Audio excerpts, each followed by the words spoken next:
बिहार में जहरीली शराब बेचने वाले का एक गैंग है।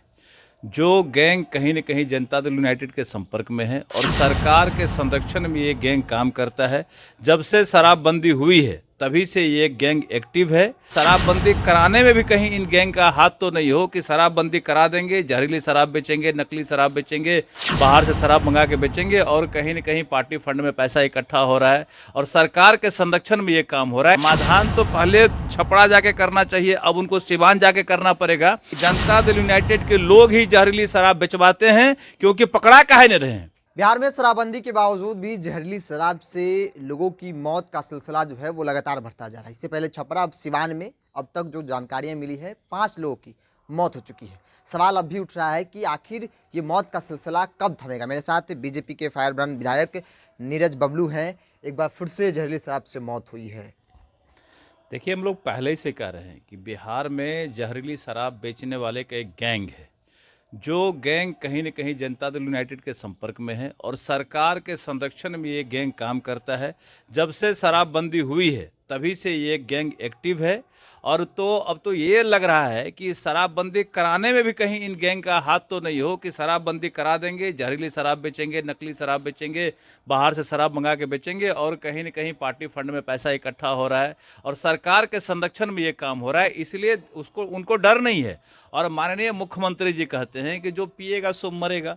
अरे आप यात्रा निकाल रहे हैं, समाधान यात्रा निकाले हैं। समाधान तो पहले छपरा जाके करना चाहिए, अब उनको सिवान जाके करना पड़ेगा कि जहरीली शराब से जो लोग मर रहे हैं उनके परिजनों से आप मिले नहीं, उनका समाधान किए नहीं, उनको मुआवजा दिए नहीं, न्यायिक जांच कराए नहीं, दोषी को जेल भेजे नहीं, तो कौन सा समाधान आप करने जा रहे हैं।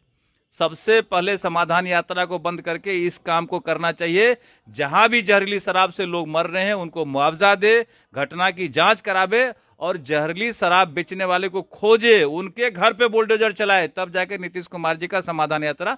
बड़ी आरोप आपने लगाया कि जनता दल यू ही है। बिल्कुल, ये स्पष्ट हो रहा है कि जनता दल यूनाइटेड के लोग ही जहरीली शराब बेचवाते हैं क्योंकि पकड़ा काहे नहीं रहे हैं। क्या ऊपर से शराब गिरता है, शराब की बारिश होती है?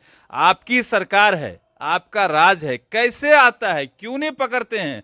पकड़िए, लाइए, सामने लाइए। अगर नहीं लाइएगा तो ये पूरी तरह स्पष्ट है कि सरकार के संरक्षण में ये काम हो रहा है, जहरीली शराब बेचा जा रहा है। आप लोग जब सदन में सवाल उठाते हैं तो नीतीश कुमार कहते हैं कि गड़बड़ करने वाले लोग हैं, इसीलिए सवाल उठा रहे हैं। ठीक है, गड़बड़ करने वाले आपकी सरकार है, आप मुख्यमंत्री क्यों नहीं पकड़ते हैं? अगर हम गड़बड़ करते तो हमको पकड़ के ले जाइए, जेल भेज दीजिए हमको, जनता देखेगी कि हम गड़बड़ कर रहे हैं। जो व्यक्ति गड़बड़ कर रहा है उनको पकड़े, जेल भेजे, फांसी की सजा दे, जनता देखेगी गड़बड़ करने वाले कौन है। एक अंतिम सवाल लेते हैं। आज महाराणा प्रताप की पुण्यतिथि मनाई जा रही है, क्या लगता है राजपूतों को सम्मान मिला है? अभी राजपूत बिरादरी से आते हैं, संजय सिंह कार्यक्रम कर रहे हैं, कहने कि राजपूतों को सम्मान अगर किसी ने दिया है तो वो नाम नीतीश कुमार।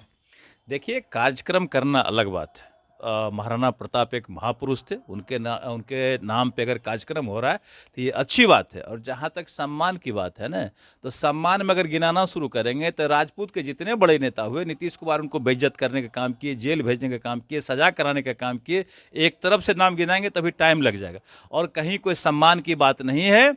अगर राजपूतों की सम्मान की बात है, अधिकार की बात है, उनके रक्षा की बात है, तो राजपूतों का अगर कोई पार्टी है तो वो है भारतीय जनता पार्टी, जहां उनका सम्मान है, मान है, उनका विकास का काम हो रहा है और उनको संरक्षण मिल रही है और पूरे देश में उनको सम्मान देने का काम भारतीय जनता पार्टी ही की है। क्योंकि 5-5 मुख्यमंत्री, केंद्र में मंत्री, गृह मंत्री, रक्षा मंत्री, सारे समाज के लोग भारतीय जनता पार्टी में है, तो वहीं उनका सम्मान है, कहीं किसी पार्टी में सम्मान नहीं है।